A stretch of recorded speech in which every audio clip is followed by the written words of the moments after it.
Now, the deal that we negotiated did protect jobs, and it was rejected by this House. There are some specific issues. There are some specific issues that members across this House have raised in relation to that deal, and we work on those. We've already responded on a number of issues, on parliamentary involvement, on workers' rights, on citizens' rights, as a result of the conversations that we've had with members of this House. But what we want to ensure is that we get a deal that does protect jobs. But the right honourable gentleman is doing exactly what he always does. He just stands up, uses these phrases, and the honest answer is I don't think he knows what those phrases mean and what the implications of those phrases are.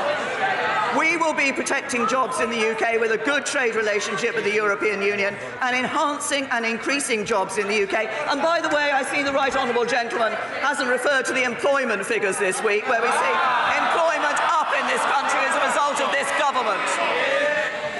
Mr. Speaker, what the Prime Minister clearly didn't have time to mention was the rising levels of in-work poverty, personal debt and the problems people face in surviving at work. Mr. Speaker, the door of office might be open, but the minds are closed, and the Prime Minister is clearly not listening. Mr. Speaker. Order. People making an extraordinary noise from a sedentary position haven't got the slightest prospect of being called to ask a question unless they're on the paper. If they realise that and recognise their own folly. Jeremy Corbyn. Thank you, Mr. Speaker. Across the country, people are worried about public services, their living standards and rising levels of personal debt.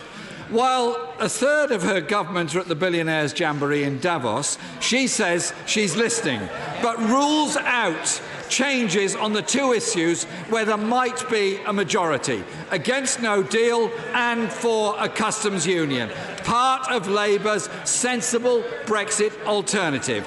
If the Prime Minister is serious about finding a solution, which of her red lines is she prepared to abandon? Could she name a single one? Can